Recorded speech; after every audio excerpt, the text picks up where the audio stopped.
嗨，大家好，我是 Leo。今天这个影片的详细解说呢，是要来讲 U9060。那它是 New Balance 今年新的型号不只是大家，其实连我自己也是期待了蛮久的。记得在去年就是刚看到这个型号的谍照的时候，就觉得说，这个型号看起来还蛮奇怪的。虽然说它是990跟860的综合体，但是这整个外形可能真的太前卫了，所以感觉一时之间好像没有办法接受。就是在今年陆续因为就 Freshgoods 联名的那个款式一直替大家洗脑的关系，所以好像越看就觉得好像也越来越觉得蛮不错的。那这一次呢，终于就是等到这个 New Balance 边一般发售的版本。那今天的影片呢，一样是会针对外观的部分以及尺寸的选择还有脚感来做解说。那如果说你喜欢我的影片的话，请记得帮我按赞、订阅、分享哦，麻烦现在就按，谢谢。那我们先来看这个鞋子外观的部分。这一次呢，它这个9060它整个材料的部分是主要是用牛八哥，然后鸡皮还有合成皮以及网布的部分来组成。那我们先来看前面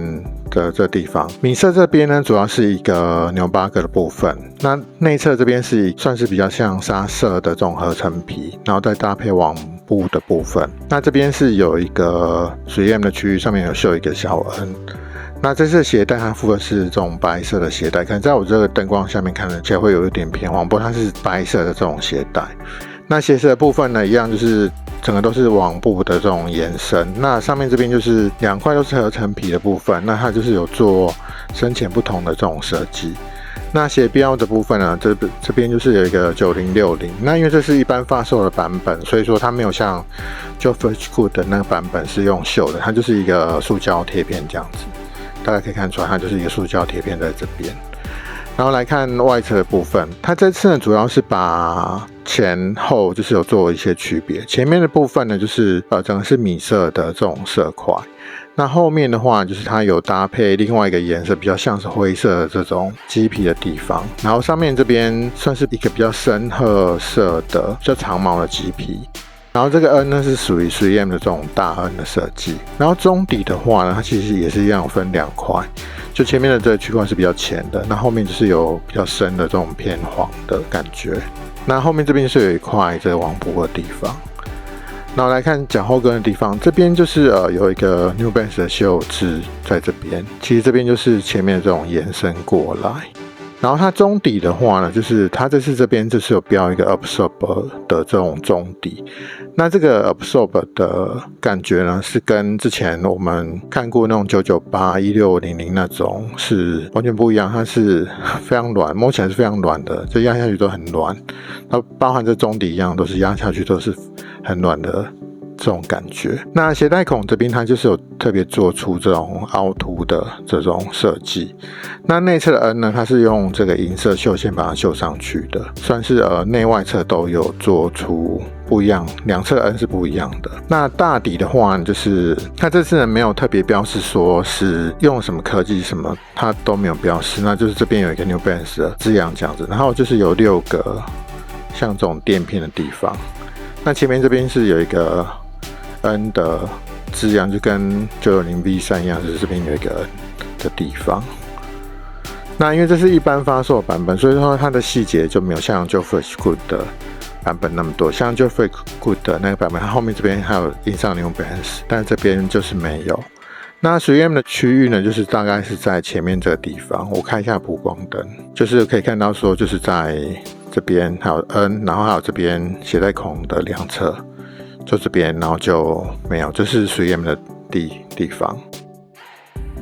里面这边呢，它是用的是一个非常舒适柔软的这种绒布，那它整体这个鞋身的这个厚度也是非常的厚哦。那我们来看一下，就是我这一双是2022年的4月制造的，然后产地是越南。那这次我买的是10号半，就是我自己原本的尺寸。从这边呢可以隐约看到说，它其实这网布是由透光透进来的。那这一次呢，我会买原尺寸呢，主要是因为当初我订购网站上面，它最大就只有到10号半，所以我就想说就试试看咯。因为一般买雅致鞋我都会买大半号，不过这一次呢，就还蛮幸运的，就是说它这个版型真的是偏宽松，然后整体的话，因为它这整个材质都非常厚的关系，所以说它的包覆性非常好。你在穿着的时候会觉得说，它把你的脚整个都非常密合的这种包住。但是也不会说到太紧的那种感觉，它的宽松度还是有的，大概就是在像说我们穿美姿鞋一样。然后它前面这边的设计呢，就是会觉得说它把你的脚趾的地方有略微的这种压住、固定住的那种感觉。它的这个网布就是说，也算是一个非常透气的这种网布，所以说整体穿着感觉是觉得还蛮不错的。那它的脚感呢，就是有点像是踩在一个比较厚的垫子上面那种感觉。换个方式来形容的话，就是有点像是我们冬天穿那种日式拖鞋，就是比较厚的那种日式拖鞋。它下面是一个软垫，柔软的感觉。它的软硬度的话，如果说跟其他的鞋子比起来的话，像是这个Hero V7 的话，我觉得 Hero 这个系列就是非常的软。那说，如果说你穿完 Hero 这系列再来穿这个9060的话，会觉得说9060是稍微比较硬一点点，然后也比较有支撑性。但是整体来说9060它其实是偏软 Q 的那个走向的鞋子。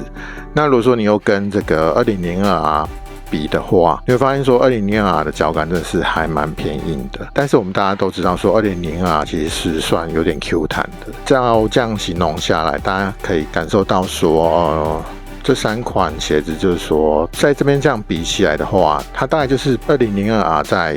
软，然后再 Q 一点点，但是又没有像 Hero 系列的那么的过软。刚好你有2002R跟 Hero 系列的话，你大概就知道我在讲什么。然后我忘记说，它的这个鞋垫呢是一个普通的鞋垫，它算是有点像 Ozolite 的那种鞋垫，它是比较偏软的。然后这上面就是有这个 New Balance 的印子这样子。整体的穿着呢，我会觉得说其实算是蛮舒适的。那只是说，在这个台湾已经进入夏季的这个月份来看的话，这双鞋子我觉得比较可惜的就是它真的太厚重了，然后因为它包覆性又比较好，所以会觉得说稍微有一点点闷，但是也没有像 Hero 系列那么闷，因为 Hero 系列它有做一些表面防水的那种处理。整体来说，我觉得这双鞋子穿起来是舒服的，但是因为我之前有讲过2002其实已经不耐久走了，所以这一双我们也不用期待说它会耐久走什么的，就是一个算是好看的这种穿搭鞋吧。那另外就是它整体的这个尺寸比较大，它甚至于比这个2002像这个我已经买大半号是11号，它的这个大小都比2002还大蛮多，就是你会觉得其实这样看就知道说它其实长蛮多的。所以说就算是我是拿原尺寸，还是会觉得说它前面这边空间都还蛮够的。这是大概是尺寸跟脚感部分跟大家做分享。然后这次呢，我是在欧洲的网站上面买的，是一个德国的网站，然后我会把那个连结放在那个资讯栏的地方。如果说你透过那个连结去登录你的 email 的话，就是可以拿到85折的折价券。那当初我在买的时候，因为我是直接就下订，然后我是只有先订他们的电子报，所以我只有拿到9折的折扣。那另外就是说，从欧洲寄出来的时候，它会先退税，会先扣掉税金的部分。所以说我这一次我是选 FedEx 最快的那个版本，然后大概是运费大概是20欧元左右，其实就是原本它这双鞋的价格。